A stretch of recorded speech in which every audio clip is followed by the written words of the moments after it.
Assalamualaikum warahmatullahi wabarakatuh. Kami dari kelompok 8 IoT akan mempresentasikan hasil kerja kami mengenai kontrol dan monitoring multisensor. Di sini anggota kami yaitu saya sendiri Lintang Olin Raini dengan NIM terakhir 017 dan rekan saya.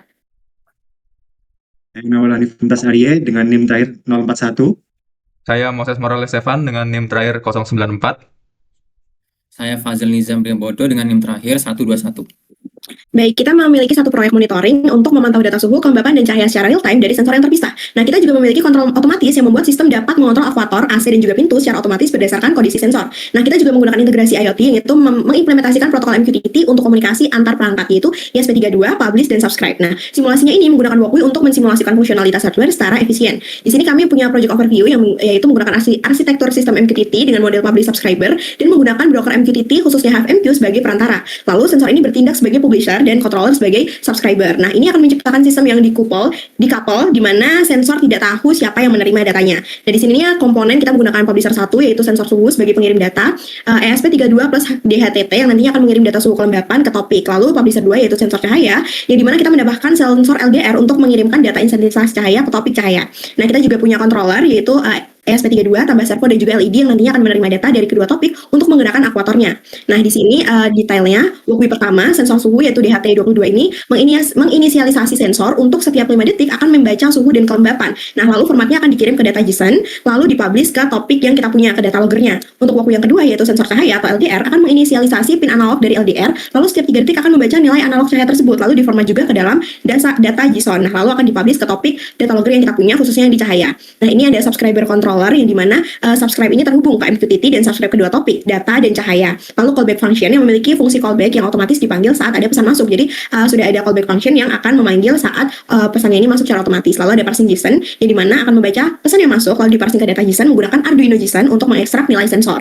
Lalu kita akan ada update variabel yang akan mengupdate terus dan menyimpan nilai sensor terbaru ke dalam variabel global. Nah, di sini ada logika pertama yang kita punya. Logika pertama yaitu pintu atau servo yang kondisinya akan menutup kalau malam hari dan sudah dingin. Kita menggunakan kata dan. Lalu implementasinya menggunakan function if cahaya kurang dari atau sama dengan 500 n, suhu kurang dari sama dengan 24, maka akan pintu menutup. Jika true, kalau false pintu akan membuka. Lalu untuk logika kedua yaitu kita mempunyai logika AC LED yang dimana AC nyala jika panas, mati jika sejuk. Kita juga punya function yang menggunakan logika jika suhu kurang dari atau sama dengan 27, lebih dari atau sama dengan 27, aksinya AC-nya ini akan on. Lalu jika lainnya atau di bawah lebih dari 24 sama dengan 24 akan off. Nah, untuk realisasinya akan dijelaskan oleh rekan saya. Oke, untuk yang selanjutnya adalah terkait bagaimana sistem ini manualnya atau on off-nya itu. Seperti yang kita lihat di sini udah ada suhu dan juga cahayanya.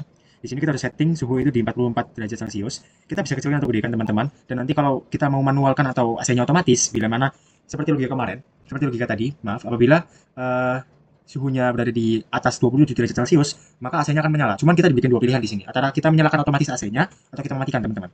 Ini kalau kita off-kan seperti ini, walaupun nanti suhunya panas, AC-nya itu nggak akan nyala, teman-teman. Jadi harus kita nyalakan agar nanti AC-nya itu menyala dan masuk ke sini, teman-teman. AC mode auto on dan nanti mengikuti dari suhunya maka akan menyala. Seperti itu. Baik, selanjutnya saya akan menjelaskan terkait salah satu dari 3 serangkai Walkui yang telah kami buat. Yang pertama itu ada sensor suhu. Kami menggunakan DHT22 sebagai sensornya. Dan di sini sensor sudah berjalan dan sedang mengirim data, yaitu 23,9 derajat Celcius dan kelembapannya di 41. Nah, di sensor ini juga sebenarnya bisa kita atur ya, mau temperaturnya berapa dan kelembapannya berapa. Dan di sini kami mengkategorikan temperatur itu dingin ketika di bawah atau sama dengan 24 derajat Celcius. Nah, di atas 24 derajat Celcius, kami golongkan ke panas. Dan suhu ini menjadi salah satu parameter untuk menentukan keadaan pintu atau servo. Dan salah satu parameter lainnya adalah cahaya yang akan dijelaskan oleh rekan saya. Baik, selanjutnya saya akan menjelaskan program yang berfungsi untuk membaca intensitas cahaya dari sensor LDL dengan mengirimkannya ke MQTT secara real time. Berikut adalah simulasinya. Pertama-tama, saya akan menjalankan simulasi ESP32 yang akan menghubungkan diri ke Wi-Fi. Setelah tersambung, ESP32 juga akan melakukan koneksi aman ke MQTT menggunakan port 8883. Setelah kedua koneksi berhasil, ESP32 mulai membaca nilai analog dari sensor LDR tersebut melalui pin GPIO 34. Nilai cahaya yang terbaca kemudian akan dikonversi menjadi format JSON, misalnya pada simulasi tersebut light 1074. Setiap 3 detik data ini akan dikirimkan ke topik MQTT bernama nawal/datalogger/cahaya. Kalau cahaya di Walkui saya ubah, misalnya setelah LDR saya turunkan atau naikkan, maka nilainya juga akan berubah tergantung nilai LDR yang saya kirim. Jadi secara keseluruhan program ini membuat ESP32 bekerja sebagai data logger cahaya yang membaca sensor dan mengirimkan datanya ke cloud secara otomatis. Selanjutnya akan dijelaskan oleh teman saya. Baik, yang selanjutnya adalah terkait Poppy sebagai subscriber, tapi sebelum itu saya akan tunjukkan dulu terkait MQ yang kita pakai. Di sini tadi udah ada 2 percobaan oleh teman saya dengan mengirimkan data. Itu yang pertama adalah temperaturnya, dan yang kedua adalah cahaya. Kita akan pakai 2 hal ini untuk sebagai input di walkthrough ketiga ini untuk menentukan bagaimana langkah-langkahnya. Oke, karena di sini ada logika. Di sini kita punya 2 kondisi, dan itu kurang dari sama dengan 500 dan suhunya kurang dari sama dengan 24, maka sistem mengkategorikan ini sebagai malam atau dingin, sehingga nanti servonya itu tetap di 0 derajat. Kalau ini kan 90 derajat teman-teman, 0 derajat itu ketika hadapnya ke atas. Tapi karena tadi setelah dicek di kondisi data yang masuk, di sini kita melihat bahwa cahayanya itu di angka 999. Jadi untuk kondisi ini tidak terpenuhi, makanya sistem mendeteksi bahwa ini sedang siang. Oleh karena itu, servonya sendiri bergerak sejauh 90 derajat atau lurus ke arah kanan sini.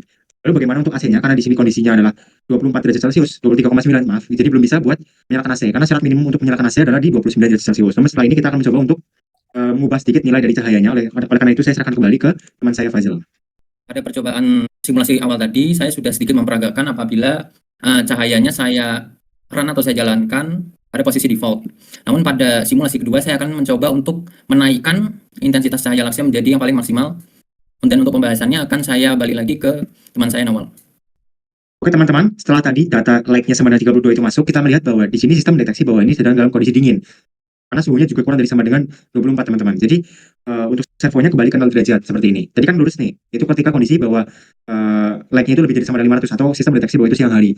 Jadi pintunya terbuka. Namun untuk kondisi yang saat ini, di mana kita mendeteksi bahwa like-nya itu sama dengan 32, sistem mendeteksi bahwa ini adalah sudah malam hari. Oleh karena itu pintu menutup hingga ke 0 derajat Celcius, ke 0 derajat di servonya teman-teman. Lalu untuk yang selanjutnya, kita akan peragakan terkait suhu, perubahan suhu. Oleh karena itu saya akan serahkan kembali ke teman saya Moses. Baik, sekarang saya akan mendemonstrasikan terkait perubahan suhu. Di sini suhu awal kita mulai di 23,9 derajat Celcius dan akan saya coba naikkan ke 30 derajat Celcius. Untuk perubahan yang terjadi akan didemonstrasikan kembali oleh Nawal. Oleh karena itu saya serahkan kembali ke rekan saya Nawal. Oke, di sini kita akan memperagakan terkait perubahan suhu karena tadi sudah dimasukkan oleh teman saya kondisi ketika suhunya itu di lebih dari 24 derajat Celcius atau di sini 31,6 ya teman-teman. Jadi di sini sistem mendeteksi bahwa suhunya sudah cukup panas sehingga sistem menyalakan AC seperti ini. Baik, terima kasih. Begitulah penjelasan dari proyek kami akhiri. Terima kasih. Wassalamualaikum warahmatullahi wabarakatuh.